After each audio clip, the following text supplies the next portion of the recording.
Good morning. Okay. We ready? Good morning, everyone. Thank you for coming. This press conference is an opportunity for you to hear from Aviva and Keith Siegel, who were kidnapped by Hamas on the 7th of October, in the morning of 7th October, in their pajamas, and they were taken to Gaza. They are two of the 251 innocent people who Hamas brutally took hostage that day. Aviva was held for 51 days, and Keith was held for 484 days in Hamas captivity in horrible conditions. They will talk about that. Aviva lost 10 kilo and Keith over 30 kilo of their body weight. Keith is Israeli-American and Aviva is Israeli-South African. Since their return, they have both visited the US and spoken to President Trump. They will give an opening statement and then we'll open up for questions. Keith and Aviva, to you.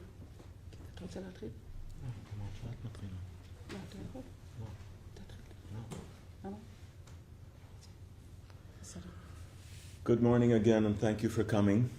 Thank you for this opportunity.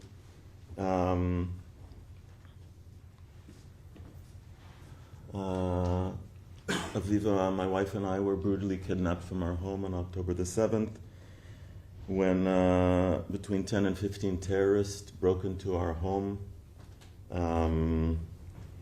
Armed terrorists. We were hiding in a safe room in our house. They broke the door and they shot into the room and forced us out of the room at gunpoint. They were screaming, they were hostile and violent in our small home of about 120 meters. So just imagine between 10 and 15 terrorists and that situation, which I find very hard to describe, but they forced us out of the window of our home, down outside into the ground. Aviva was injured on the way, and she suffers from pain until this day in her knee. My ribs were broken on the way out of the house. We were forced, again at gunpoint, to take them to our car, and they shot at us on the way. I was wounded in my left wrist. They pushed me from behind. I fell to the ground, and then we were forced into the car and driven with 3 terrorists. One was sitting in the back with a long knife, holding it right in front of even my face, and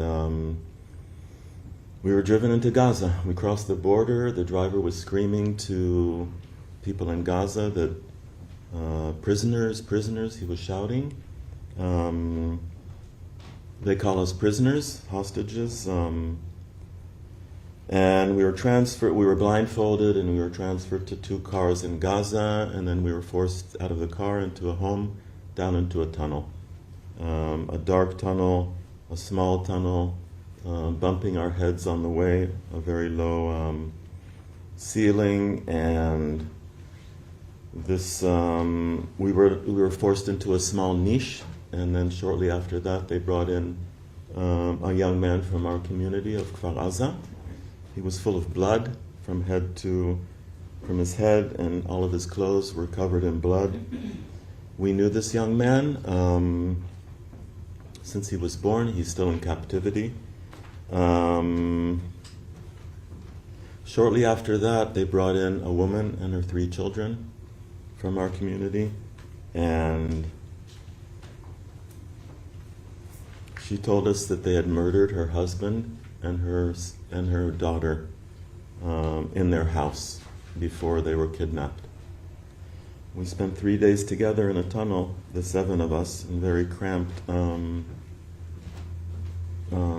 very small niche, and 4 armed terrorists that were guarding us with, I mentioned they were armed, and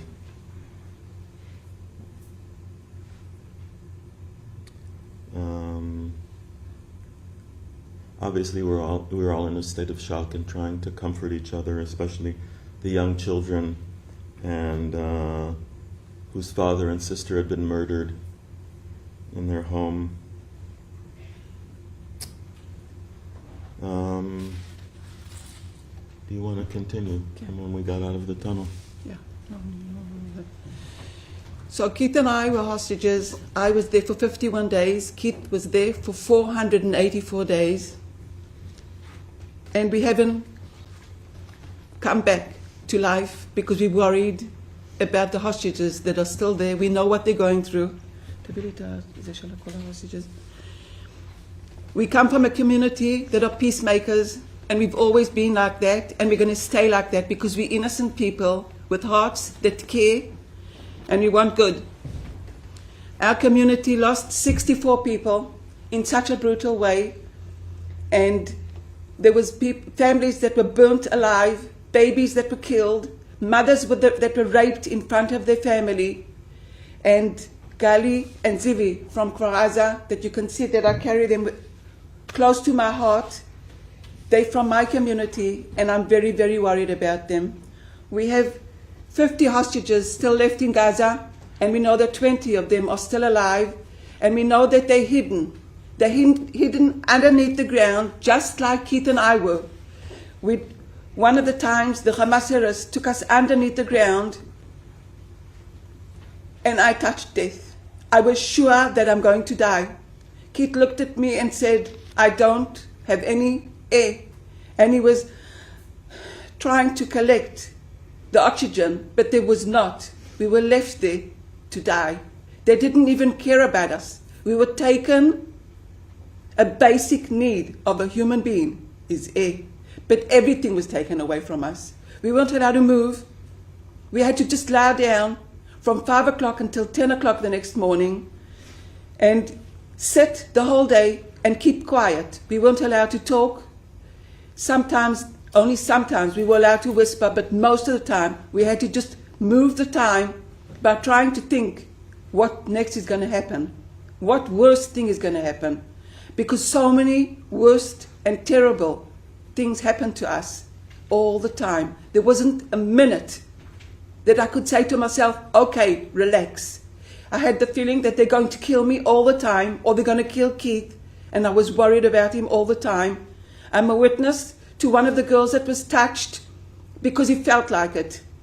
I'm a witness to one of the girls that they beat at her, and Keith will tell a little bit of more because he was there in the room. I just heard it, and I saw what happened to her after she came back. 4 terrorists just beat at her with a stick, and while they were beating her, one of the terrorists came into the room that I was in and started hitting the door and the wall so we could see what they were hitting her with. And we have Alon Oel, that's about 22 years old, that he was trying to protect himself, and they threw a grenade, and pieces of the grenade are in his eyes until this day. Nearly for 2 years, he's going blind. He's blind in one eye, and he's going blind in the other eye. They aren't even human enough to take it out of his eyes. So we were starved. I lost 10 kilos. I was starving all the time. I had to beg for water. Until today, I need water next to me all the time. I can't feel thirsty at all. I cannot lock myself in a bathroom because I'm scared, because I was locked in rooms there and taken under the ground and been forgot of. Most of the time, I just wanted to die. It was too much for me, being a human being, going through what I went through, and to see what the Hamas terrorists did to Keith and to the girls. The Hamas terrorists are responsible of taking Keith and I with our pajamas from our house. We're innocent people. And one of the times we were in a building and they told us, get up and get dressed. They dressed us looking like Arabs with a hijab and a galabia that Keith wore. And they told us that we need to leave the building with all the Palestinians in that building because it was dangerous. And they told us the army, the Israeli army, told them to leave the building with us because it was dangerous.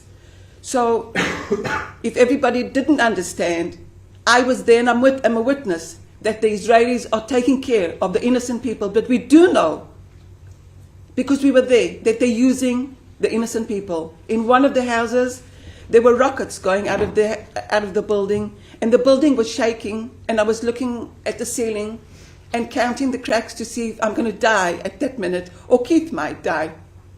And then the Hamas terrorist came in with 2 children, 1 2 years old and 3 years old. And he said, don't worry, it's us shooting Israel.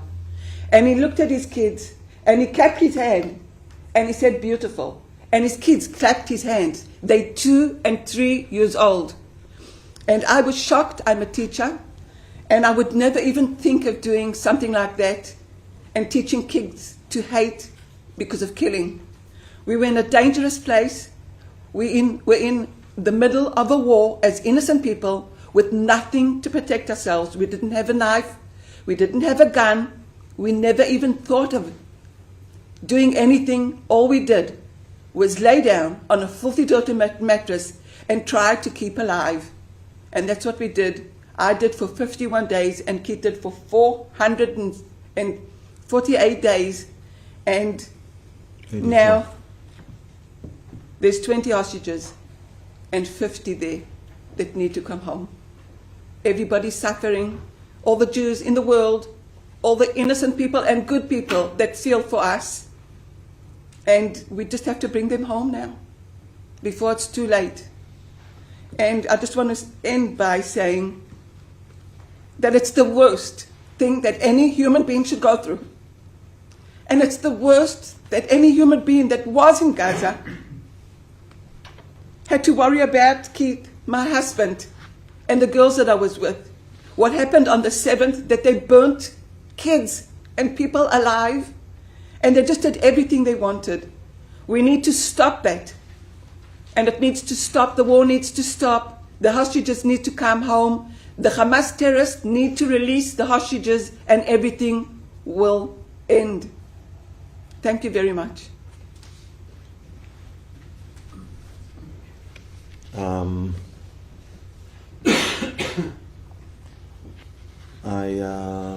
I spent time in captivity with 4 hostages that remain in Gaza, and today marks 650 days that the hostages are in captivity. One of them was Matan Angrist. He was seriously critically injured on the 7th of October. He suffered burns and wounds and infections that were not treated. We spent 67 days together, locked up in a very small room with no windows, dark room. We had to beg for them to open the door so that we could go to the toilet. We were abused. We experienced violence. We also experienced and were subjected to psychological abuse and many comments with sexual orientation, speaking about our private parts, and them talking about, asking about our family members, our women family members. They told me that they want to marry my daughter and asked me if that's okay with me, if I would allow that, and talked about sexual preferences of us, and we were starved and we were dehydrated and went through extended periods of time of starvation and not having enough water, and as I said, Matan was seriously injured and he was suffering from pain throughout the whole time. They were constantly telling me that I will be the first one to leave, and they told Matan he would be the last one to leave out of the hostages. This is what Matan looked like right before October the 7th. And this is what Matan looked like around a year ago in July, after he was lynched on the way to Gaza. And there are videos that show Matan being kidnapped and lynched when they took him into Gaza. He was held in a tunnel. He suffers from asthma. He had severe respiratory distress. He was hardly able to breathe. I met Matan after he had spent 3 weeks in a tunnel, and he was in a very desperate situation. I mentioned, I want to focus on the 50 hostages that remain in Gaza and the urgency to bring them home. And I share my experiences and experiences of other hostages that I witnessed in order to express the urgency. I also spent time with Gali and Ziv Berman from our community, Faraza, that we have known since they were born. They were both injured, suffered injuries, and even though they were twins and they were kidnapped from their homes right next to each other in our community, they were separated. And they have lived their whole life together. They love each other very much, have a very, very close relationship, worked together up until the 7th of October. This is where they lived. I want everybody to look at this picture. They don't even have a knife to cut salad in their room. They don't have a gun to protect themselves. The Hamas terrorists, just had you heard that about Emily Damari, she lived very close to them, and what they did, they just burnt everything in such a brutal way. There's a girl named Ophir. She called her father to say that she's been shot. His father couldn't get there on time. She died slowly. She was lying in her blood. She was 21 years old. What happened to the people on the kibbutz was beyond, and just like Keith said before, it wasn't a war. We didn't do anything. We didn't have a gun to shoot back. We didn't have anything. The only thing that we did is to try and keep ourselves alive. And can you imagine being a father of a child that's 20 years old and that you know that she's lying in her blood and trying to keep herself alive, but she died? And that happened to so many of the Kama Alpine? over 1,200. Over 1,200 youngsters. There were youngsters in the Nova that ran and tried to go, and they didn't manage, but they died slowly. So I just want to say that Keith and I nearly died slowly too, and there's still hostages that nobody can see because they're hidden.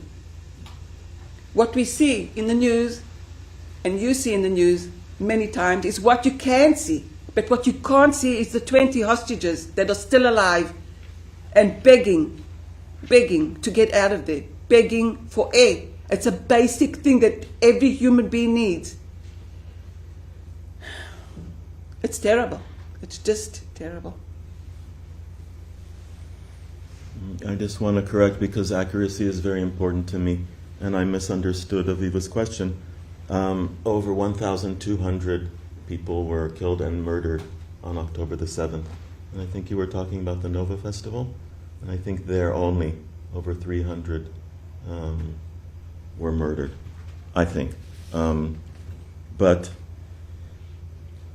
I just want to stress the fact that this war that we're in now was started when Hamas launched the terrorist attack, unprovoked, on innocent people like Aviva and I.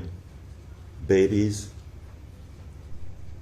that were killed, murdered, and kidnapped into Gaza, and were murdered in Gaza. Elderly people, women. I assume you all saw footage of hostage release of women in their 80s that were kidnapped into Gaza, sick people, and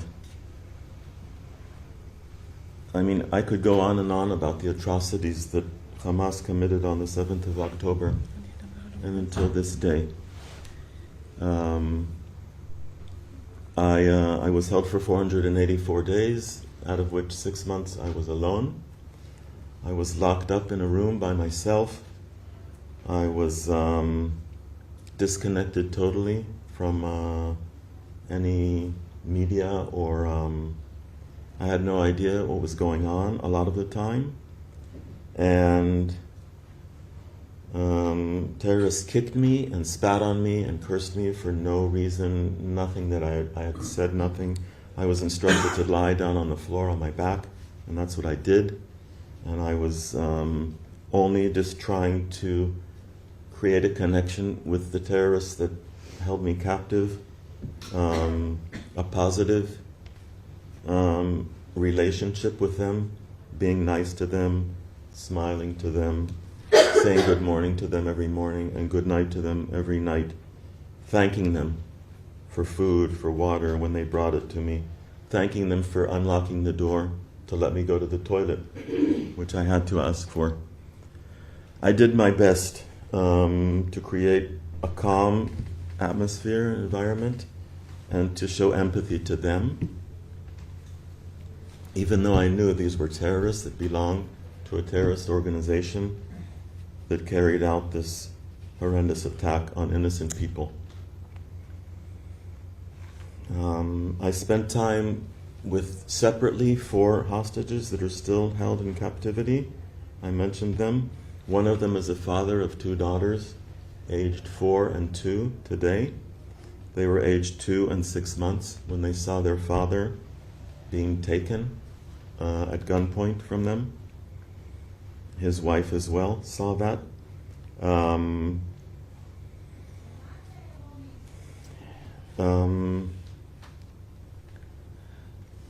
I also want to stress the fact, I also want to mention that they were constantly trying to convert me to Islam. And they were always telling me, and I spent extended periods of time with around 60 terrorists. I was relocated 33 times. I was moved between tunnels, schools, apartments, and houses. So I spent time with around 60 terrorists, and they were constantly trying to convert me to Islam, telling me that only Muslims go to heaven, all other people that are not Muslims go to hell, and telling me that I should become a Muslim, otherwise I will go to hell, and describing Islam as the best religion and Muslims as the best people, telling me that they have no problem with death because if they die, they are martyrs, and if their family dies, they are martyrs. Women, children, wives, children of these people, if they are killed in war, they told me, they go to heaven. And they said that life is just a small part of the journey. The larger part of the journey is in heaven. And that's what they said they are focusing on, to be good people in this life so that they will go to heaven. And part of being a good person, according to them, is being a Muslim and praying 5 times a day and fasting on Ramadan and several other things, believing in Allah. These people abused me, tortured me, and I witnessed, Aviva mentioned a woman being tortured. And when I say torture, I say it in a literal sense. This woman, they had tied her hands together at the wrist. They had tied her feet together at her ankles. They had covered her face with tape. They had put her down on her back on the floor. They called me to come into this room where this woman was lying, and there were 3 terrorists in the room. 2 of them were taking turns beating her with a rod, and the 3rd one was holding a metal rod with a sharp pointed end which he had put on her forehead. He was standing behind this woman. He was holding the rod and applying pressure to this woman's forehead with the sharp, pointed rod. And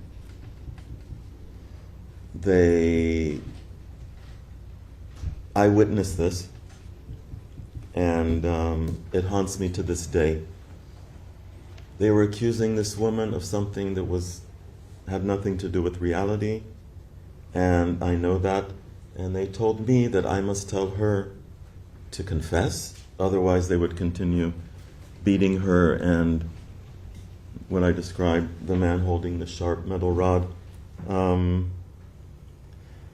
And then I saw the same woman being threatened with death when the terrorist held a pistol to her head and said she must tell the truth, otherwise he is going to kill her.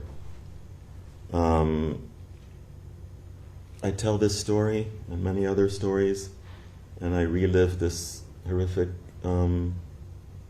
experience that I had, and it haunts me to this day. And feeling like I could not, or I did not do anything to stop this torture to this woman is something that causes immense stress to me. I was also threatened with death several times. I had guns pointed at me, rifles and pistols, and they threatened to kill me. Also, just out of the blue, without any provocation. I just want to say that we know that the Bibas family, they said that Israel killed them, that Israel murdered the Bibas family, and when they came back dead, we were told that they were strangled by their hands. They didn't even shoot them; they strangled them, and their kids and a mum. And we know of so many hostages that are just chained in chains for nearly 2 years without air, without food, treated like they're not human beings. And we are here as witnesses to tell the world that if we leave the situation to be like that and hostages there, that means that anybody in the world can do whatever they want to. They can rape, they can touch, they can burn, they can starve, they can do whatever they want to. This war needs to stop, and the world needs to stand for humanity, because we cannot allow anybody to treat anybody in this world like Hamas is treating the hostages. They are responsible that they took them, and they need to be responsible enough and human enough to let them go home. Keith came back like a skeleton, and until today he suffers of so many things, because he was there for 484 days, and we have the hostages that are there for nearly 2 years. We need them to come home before it's too late. We'll open up for questions. Just whoever wants to ask, just introduce yourself and the art that you are coming from. Yes. Thank you very much for the time and for sharing your stories. Aviva, it's nice to see you again face to face. Keith, nice to meet you face to face. Raimi Inocencio, CBS News foreign correspondent based here. The stories that you've shared, the harrowing horror stories, are a window into the continued world of these hostages still held in Gaza. 20, as we expect to still be alive, that we hope to be alive. Do you think that the continued war, the continued bombardment of Gaza, is in the best interest for their survival? I do know that Hamas is not releasing the hostages, and that's the whole problem. They need to release the hostages, and this whole war will finish. They're responsible of taking them. They must be responsible to bring them back home. But they're keeping them. And they're ruining what's happened. They're ruining so many people's lives. I think that Hamas terrorists carried out this terrorist attack on innocent people.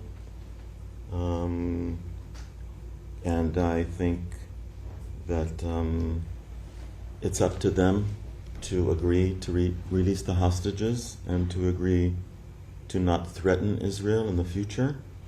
Israel has a right to defend itself, and Israel has a right to ensure security in the future. And I also believe that they're suffering on both sides because of Hamas. And Aviva and I have always wanted peace with anybody that wants peace. And I continue to believe that even after what I went through. And I think that the leaders of the world, our leaders, need to get allies, mediating countries to put pressure on Hamas to realize that we're talking about lives that need to be saved. We're talking about 50 people that need to be saved, be alive back to be treated. And so all of them are, after 650 days, they're needing medical care and treatment, and the deceased need to be brought back to a proper burial. And how that needs to be done is through negotiations. We'll reach an agreement, bring all the hostages back, the war will be stopped, Hamas will not be a threat to Israel's security anymore. Peter Carville from Talk Aviva, we've spoken before. Thank you so much for speaking to me from Israel. There was a 433-day period where you worked together, where Keith was in captivity and you weren't. Could you just tell us a little bit about that from both your perspectives? When you had been released, Aviva, but Keith was still there. When I was out of Gaza, I wanted to believe, like they told me, that Keith is coming home the day after or 2 days later, but he didn't. I was sort of kidnapped in my feelings that I just didn't know what to do with myself, because I was just full of sadness. All I wanted to do was cry, but I didn't lose my hope. I got up every morning and I found people to listen to me. I've been all over the world in newspapers, in every TV, and shouting and standing on tables. I went to the States while Keith wasn't here 11 times, and I've met Biden 4 times. I've met Trump twice, and I've been standing and talking for Keith and the girls and for all the hostages. And now I can't go back to my life. All I do is think about Gali and Zivi and all these hostages that are innocent, that just need to come home. There's 4 fathers that their children are waiting for. Can you imagine this little girl that's 3 years old giving her father a kiss, because this is the poster next to her bed. So she gives her father a kiss and says to him good night, and everybody just wants to cry. They need to come back. They all need to come back. And I'm going to continue. We're not going to stop. And I'm not going to stop because these are humans that feel, that got hearts, that are, I want everybody just to imagine somebody that they love, that is underneath this ground and waiting to be rescued, starved, with nothing to do, has to keep completely and utterly quiet all the time, with a gun in front of their face, touching death all the time, and worried. I was there. I was thought that I was forgotten, and I so many times just wanted to die because it was too much for one person to handle. And I'm lucky. I'm lucky to be sitting here. I'm lucky to be alive. I'm lucky that I have Keith next to me that is alive. But so many people during the year and 2 months that I was fighting for Keith to come home asked me, have you heard about Keith? Do you know anything about Keith? And I used to say, no, I don't even know if he's alive. And just think about yourselves. When you have a child and he falls and he scratches himself and he's got a little sore, you hug him, you kiss him. We weren't allowed to do that there. I wasn't allowed to hug my husband when they tried to kill him. I wasn't allowed to hug the girls when they tried to kill him. I had to keep quiet. I had to shut myself down. And it's very difficult. It's a very, very difficult time for all the Jews in the world, for all the good people that care about us and are standing for us. And I just want to say that everybody that's fighting, the pro-Palestinians that are fighting, they do not know what they're doing because they're doing a mistake. They're just making the Hamas stronger. Hamas are terrorists and they need to stop that. And the only way they will stop it is by the leaders that will say, no, I don't want this to happen in England. I don't want this to happen in America. I don't want anything like what happened to us to happen in a different world. But if it continues, it just means that it can be and happen wherever.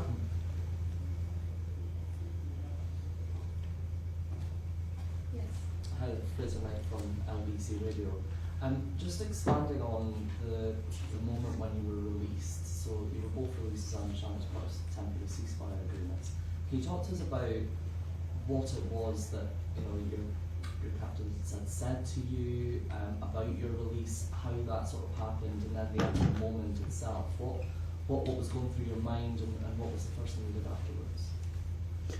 When I was released after 51 days, I remember myself sitting in the bus on the way home and trying to figure out how am I going to meet my 3 girls without my son, because I was sure that he was murdered on the 7th. He was on the same community, Kibbutz Kfar Aza, and we got disconnected from him.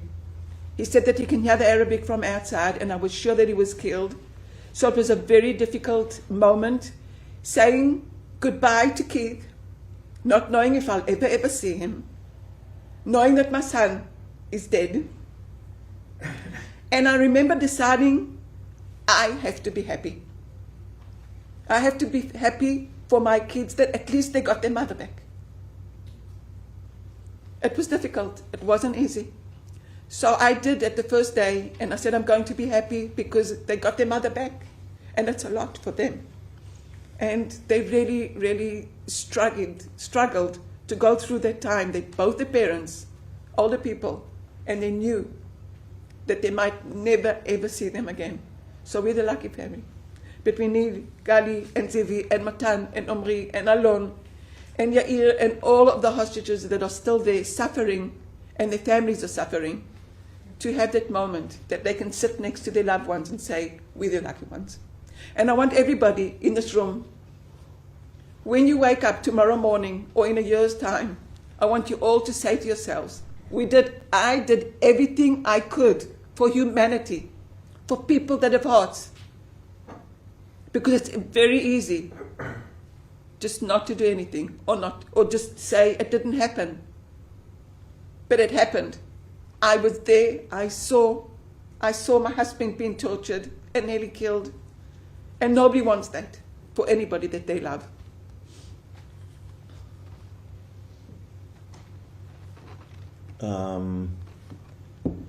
To reply to your question, I was told 2 days before I was released that I would be released.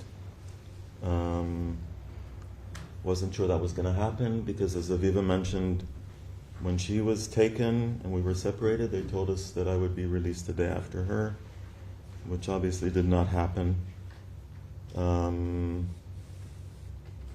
So yeah, I knew I was going to be released on Thursday. I was released on 2 days after, on Saturday. They woke me up early in the morning on Saturday. They told me to take off all of my clothes. I was standing there naked in front of them.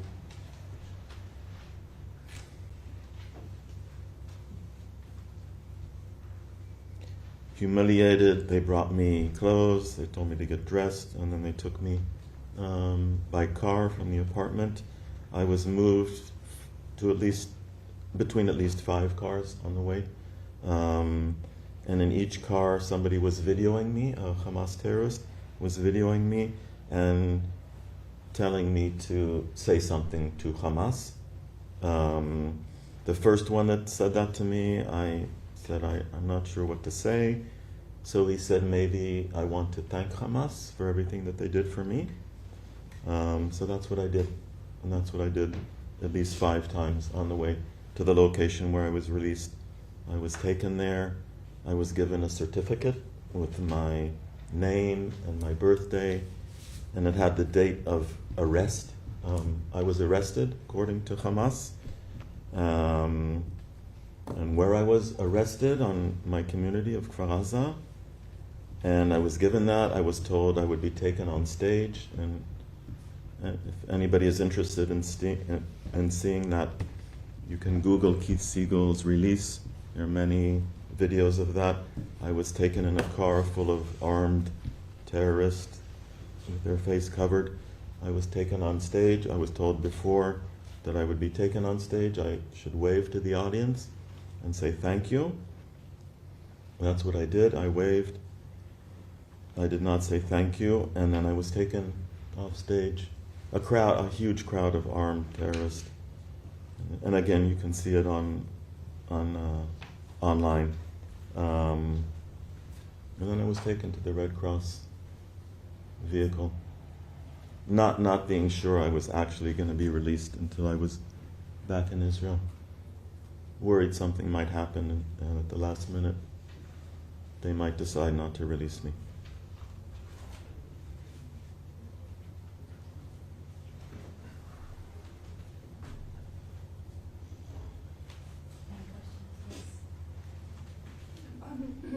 Kate today is from The Sun. It's really emotional to hear the testimonies firsthand. I was in Israel a few months ago, and I admire the resilience you've all shown in the face of such inhumanity. I just wondered whether you both fear a repeat of October 7th and the atrocity that happened that day.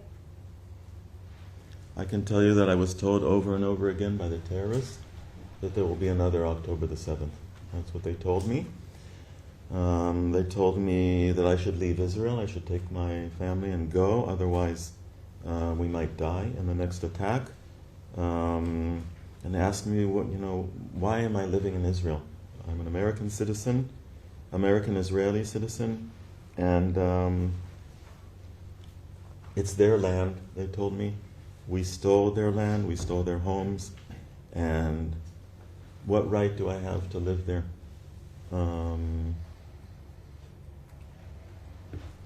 I think it's the responsibility not only of the Israeli government, but of the world to make sure that Hamas does not have the ability to present a danger to people. And Hamas presents a danger to people on both sides. I do not wish any decent human being to suffer, wherever they live, whatever their religion is. I believe that every decent, moral person has the right to live in peace and security.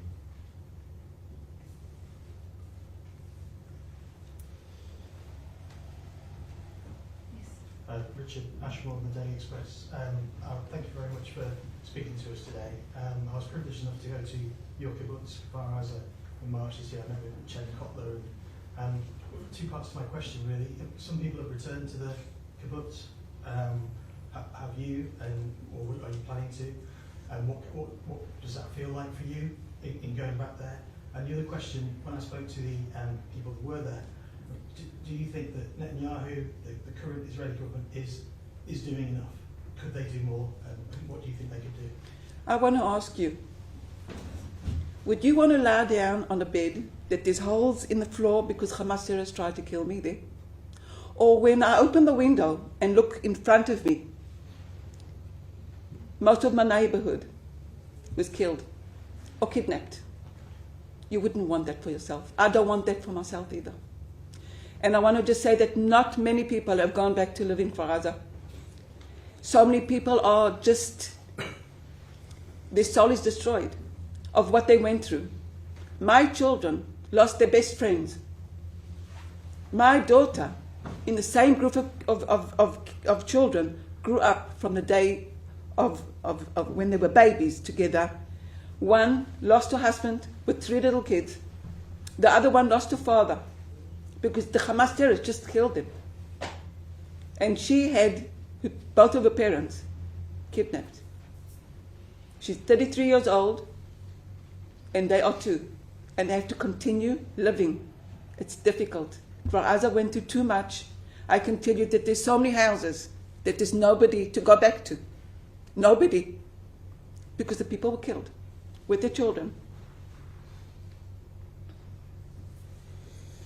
And we cannot allow ourselves to even think about the 9/11, sorry, 7th of October. 7th of October, sorry, to happen again.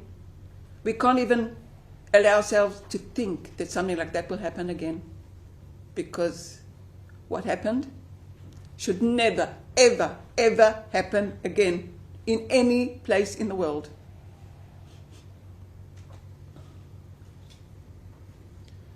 I would like to return to Kfar Aza. I've been back 4 times since my release, and I'm always have a desire to go there and see my home and my community for over 40 years. And I meet people from the community, and it's very emotional and very, I think it's very empowering what we've all gone through, this mutual tragedy. I pray for security of, as I mentioned before, for everybody, but specifically our community and our area. I think, I believe that it's important to return to the area. I believe that it empowers me, it empowers us, and it also proves to Hamas that we will not, I don't know if surrender is the right, that they are not going to force us out of our country, of our communities, and that should be clear to them. I just want to say that Keith and I have lost our house. We've lost our community. We've lost our job. We've lost our friends. And it shouldn't be like that. We've lost so many things. And we're trying to collect the love of our family in our hearts and to get up in the morning and smile, even though there's still 50 hostages in Gaza. Because we're not going to leave, we're not going to lose our hope. And that's why we're here, to talk for them, to all of these. We're not here to talk about ourselves if we go back to Kfar Aza, if we don't. Because we can breathe. I can drink water, I can eat. I can open my fridge and take something to eat. They can't, because they starved. And we do know of innocent people in Gaza that just want a little bit of flour to make their family some pitot. And the Hamas killed them. Because they want to take it, they want everything. And we need this war to stop, and we need your help. Thank you. And you asked about Bibi Netanyahu. I believe that my government is doing everything they can to bring the hostages home. I believe that from the bottom of my heart. Because Bibi Netanyahu is not a terrorist. He's a good person with a heart and wants good for his country. But we need help. We need help from England, from the whole world.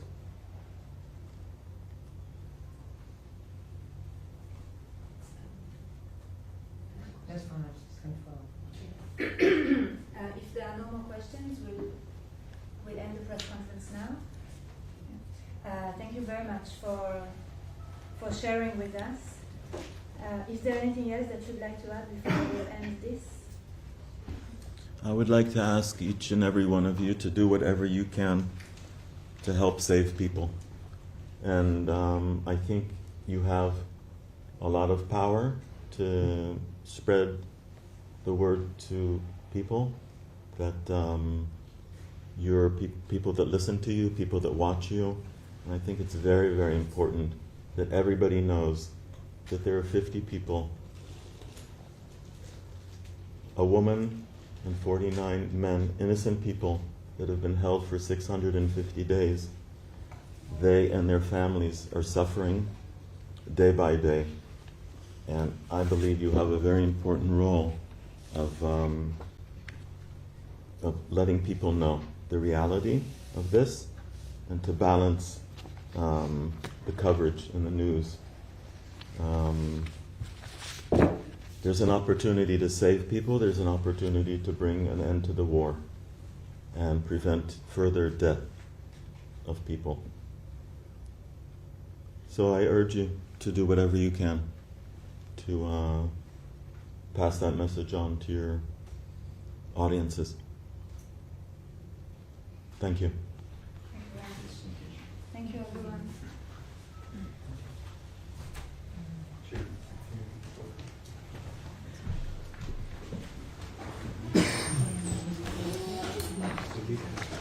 Thank you, everybody. Would you be ready now?